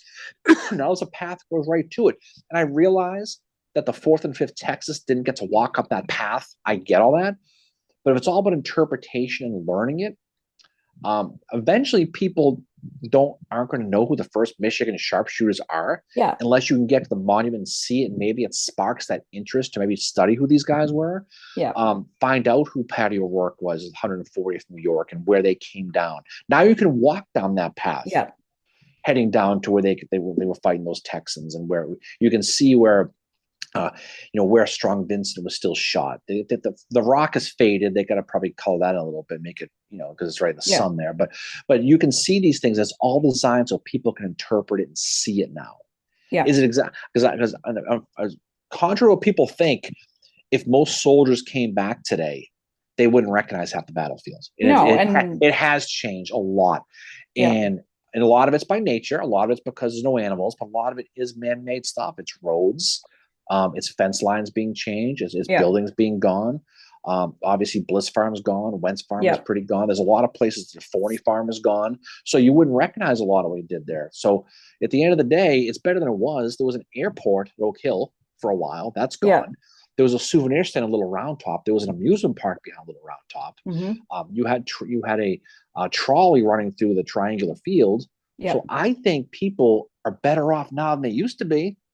I think so too. I think, and it's just about finding that balance and not getting like, you know, National Park Service has a tough job. It's a balance of what they can do. They're working with, yes, they're working with taxpayer dollars. They're Well, working with there are still federal people funding. who grab their pearls over the great balloon of 2015. This Yeah. this which I thought was pretty cool because you get to fly up there and see the battlefield. That was Yeah. pretty But awesome. I think, and we've been out to the Western Theater and we've seen Ezra Church, which is on a playground. At least there's waysides there, like Yeah. markers, and you can kind of get an idea of what was going on. But, I never see the outrage towards something like that. I never, but, and like I said, there's outrage at Chickamauga when they do like a controlled burn, and the Chickamauga is good about responding and explaining. They're like, well, we're doing this to make it look like it did, because they don't have the animals eating the underbrush anymore. No, And I that's mean the thing. the good thing is the people who complain on these things, they do it because they care. And they truly do. And Yeah. their heart is in the right place in a lot of cases. I just think that you have to you have to give a little to take a little. You can't Yep. have it. This isn't Burger King, Mary. You can't always have it your way, right? You have to be able to understand that there are changes that have to be made and things that have to be done for long-term preservation. And Mhm. this isn't just off Route 15 here. We're talking about all the big battlefields because this wave is coming. Now, Gettysburg gets the most traffic, so it gets the most dollars, it gets the Yeah. most eyeballs. But we were in Antietam not too long ago. We were in Chickamauga not too long ago. What do we Yep. see? Mowed paths, Yep. right? It was, We and see it all. Manassas as well. Manassas, another one, Yeah. right? Yeah. Chickamauga is this pristine, we've said this many times, this pristine, beautiful battlefield that usually you're the only people on it. But the one thing I love about going to Chickamauga is going to um Snodgrass Hill, where Thomas made that stand, and families come there. And I remember being there one Easter weekend and there was families there. They're reading what's at the battlefield, but they're also, enjoying time on Easter weekend as well. Like it's a nice, peaceful place. that people come to visit, and they might not necessarily be there for the history. They could be there for the view, because the view is quite nice when Mhm. it's not raining, might add. Um, but it's also a great place to, like, Chickamauga is a great place to hike as well. Pickett's Mill. By the way, Pickett's Mill, you don't check their Facebook page, because they found a copperhead the other day, snake. Oh, jeez. Well, I mean, that's the thing is we've been lucky. I have anyway, not to see snakes. And every time friggin' Blanchard sees a snake in that summer Oh, he garden at sends you a Spangler, video? he sends me a picture of it. He did it yesterday too, every Oh, single really? time. He does. Oh God. He's like, I found it. It looks like it shed its skin. Do you want it? Yeah, he's an evil man. That Mark Blanchard. Just saying. He's a friend of ours. He showed you the video of it, Yeah, he's a friend of ours where from it's the Gettysburg like the snake Foundation. like slithers into the summer kitchen. Yeah, he's I don't know why he does what he does, but it's okay. But no, it's great. It's great to see people out there. But when you have these high visibility areas they want to protect, and they don't want to spend millions of dollars to go back in there No, again because anytime they soon. don't know, like, if they're going to be able to secure the funds, and then they have to close it off because it could become dangerous. So I get it from both sides. I get the frustration from both sides, but it's like, just let's abide by the rules and let's keep preserving these, because we have to be able to tell the story of the American Civil War. We have to be able to walk the battlefields. MJ said Mark is awesome. Yeah, Mark's a good guy. We don't We forget went him. we went out to Sweeney's with him a couple nights ago. Had some beers Yeah, with him. He's a funny dude. He knows his stuff. He helped. He hosted our tour we did at the Spengler Farm last yeah. Memorial Day, 2 Memorial Days ago now. And he hosted Um, one for us recently. Like, we were able to go out there with like MJ and LCUI and Right, but when we did that big Joanna. thing last when we did that big thing last Yeah, spring, we did it was a breakfast event with that. That was awesome. But he's a good guy. He knows his stuff, and he's certainly good on Spangler. And Spangler Farm is a great visit, and it's tough. It's not tough to get to, but it's not a lot of people get out there. And it's pristine. You can see where Armistead died. You can see where George Nixon was buried. You can see where the field where Armistead was buried. You can see the original Rosecrans well, not the original Rosecrans ambulance reproduction, an example of it. and you can see the actual the floors of the original floors in the barn where the soldiers were laid out when they were wounded. You can see where Yeah. the artillery was, things like that. So there's a lot of cool places to go to out in the off the beaten path a little bit when you go to a big battlefield like that on the anniversary. Mhm. It was great to see the reenactors out there again, um, and see everybody back out. It was hot as hell that day. My God. Oh, it was. Oh God, we didn't stay out there for too long. But what I like about it is, not just at its 11th Corps Field Hospital. Carl Schurz was out there. And he's very quickly becoming another guy that I want to learn more about in the Civil War. Ever since seeing his grave, I've kind of been like, wow, this guy is like, he also looks like somebody that um he could really screw you up, or he knows somebody that can. Like, Sure, he yeah. just Schurz, he looks like a guy, like he's got, the glasses and stuff. But he looks like, just like, I would not want to mess with Carl Schurz. He Yeah, he looks like the type of guy who gets stuff done. You he know, did. He he's did. like He he's was like he's like the Joe Pesci of the Civil War. Think about it. yes, You thank know, you. That's that's kind of exactly. that's kind of what he was. But what's great about this is we know enough people now. We can kind of go to these places and bring groups together and see this history when they normally wouldn't. And we always meet a lot of cool people when we go and visit these places. People who listen to podcasts or people who know one of us personally, and kind of go up there and see these things. But it's great to see. Yeah. Well, James just said it's a wonderful community you've built. Oh no, We it's never not intended that. it's not us, James. I mean, it's the people who It's do you it. I mean, it's guys. just we just talk and do our thing, and people jump on and listen to this, and people make friendships and stuff like that. That's the listeners. That's all the people who do this. But it's Hmm. great. It's great to bump into people and see people, and we'll do it. Yep. So we'll jump off here in a minute, but we have we have some stuff coming where we're going to be doing some stuff around Remembrance Day weekend. Yep. So details to be coming, but there's a lot of cool stuff coming. We'll be doing something likely at Getty's Gear again. MJ has her event in Yep. September at Getty's Gear, so watch this space. We'll promote that when the time comes. But there's a lot of cool stuff coming. So if you're coming down to Gettysburg for Remembrance Day weekend, definitely let us know. Yep. Because And also, MJ's thing is, I think, September 21st or 22nd at Getty's Gear. And it's part of her, for anybody new on here. MJ is a moderator, along with, I think, Andrea Quinn, and there's a couple other people, of a group called Gettysburg, These on Our Dead. which is a Mhm. Facebook group, really great group to be part of. Anyway, in September, and MJ will have to put the date in here for me. They're going to be doing an event at Getty's Gear, and they have a raffle for different items. It's not an auction, it's a raffle, as MJ said this morning on a Facebook post, to make it fair for people, which I think is really awesome, of different things. One of the things they had in previous years, which I didn't know about it. So it's Saturday, September 21st, 12 to 3 at Getty's Gear, which is pretty much across from the Oliver Otis Howard statue. And I think it's neat they're raffling off win a date with Andrea Quinn. I mean, I don't know how she agreed to do that, but good for her for taking She's over not the on team. here So, right now. oh, well, okay, never mind that. But no, we'll definitely do that. So around September 21st, she'll be doing her thing at Getty's Gear with our friend Carrie and Jan. So that's a great visit. But Yep. we're gonna be doing some stuff. We might be doing some stuff with Adams County Historical Society. We'll be Yep, doing with some stuff with Seminary them, Ridge. with the seminary as well. So that'll be a big weekend. So we got a lot of cool stuff to do. So and if you're in town, or any of these places, just definitely hit Yep. us up because you never Yep. know. Never know. But yeah, We'll be there. September 21st is MJ's event, which is coming up quickly. And yeah, one year they had an Oliver Otis Howard signed thing, which I don't know how I missed that. Oh, and she's gonna do live trivia as well, so we'll definitely have to be there for that. We'll Oh, definitely have that's to go fun. to We'll, that. we'll have to do that. We'll Yeah, just well, see. definitely, but yeah, definitely like if you're in town that weekend, that's kind of again, the group is called Gettysburg, These Honored Dead. It's on Facebook. Join And it. I was looking at her prizes in all seriousness, and yeah, there was some books they're doing. Piccolo's gift card. I think she should probably try to get one of those. That'd be kind of cool. You But there's a imagine lot. Gentilly will Oh, win that. definitely.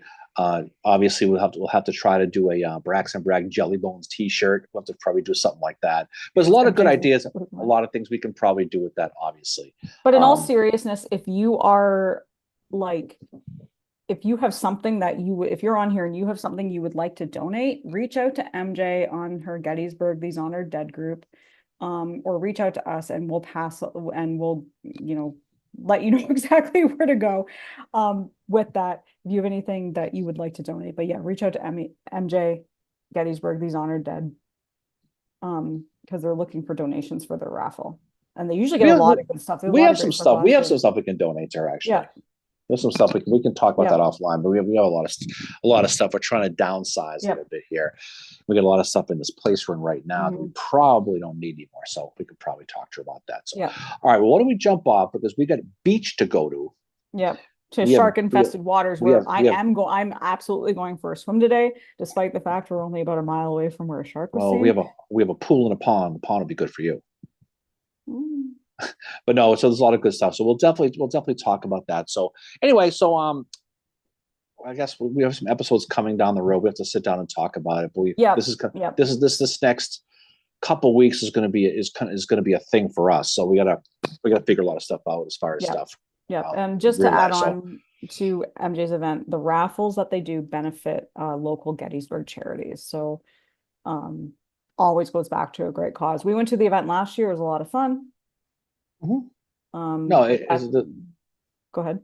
I was going to say, no, they have a lot of good stuff. They have a lot of good speakers. So we'll definitely be there for her thing on the 21st. Yeah. We'll definitely be there for that. So we'll promote the hell out of it. Hopefully we get a lot of people, anybody to help MJ's group, anybody to help Getty's Gear, anybody to help overall Gettysburg charities. We are all about, Mary. We are all about. So, all right. So why don't we jump off? We're going to finish up here. We're going to head to the beach today. Hopefully it's a warm day where you are, but probably is realistic. Not too warm. Not too hot. Suggested I put on shark repellent.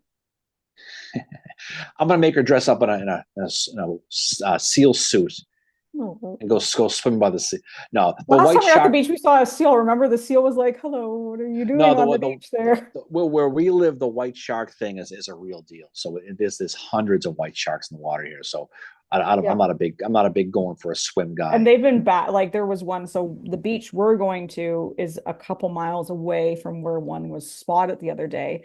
There was a 25-foot shark, great white shark, spotted off of Nantucket the other day. Yeah, 25 feet. That's a bad day. That is as big as Bruce from Jaws. Yeah, that's a better. It's unbelievable where we are. So, all right, guys. So, any final words from you, Finch, before we jump off? Just thank you to everybody for joining us today for our Sunday morning live. We'll hopefully be back. We should be back next weekend with y'all for another live. hopefully be announcing a roundtable soon, some book club stuff. We've been meaning to go on for that for a while as well. We will be putting out, once we get them finalized, we'll be putting out another coming attractions of what our episodes are, just so you guys know. And there's also, we've received a couple books recently that we're going to be reading and hopefully having the authors on for episodes as well. So Yeah, we got a lot of fun stuff coming down the pike. Yeah. So definitely, like we say, watch this spot. All right. So off we go. Everyone have a great weekend. Stay cool. Do your SPF 30. Load up. Gentlemen, gold bond. You know the deal. Take care of yourselves. Take care of yourselves because nobody else will. All right. Have a great weekend. We'll talk to y'all soon. okay, see y'all later. That's where we're going. Yeah, that's where we're going. We're going on the Orca. Bye, guys.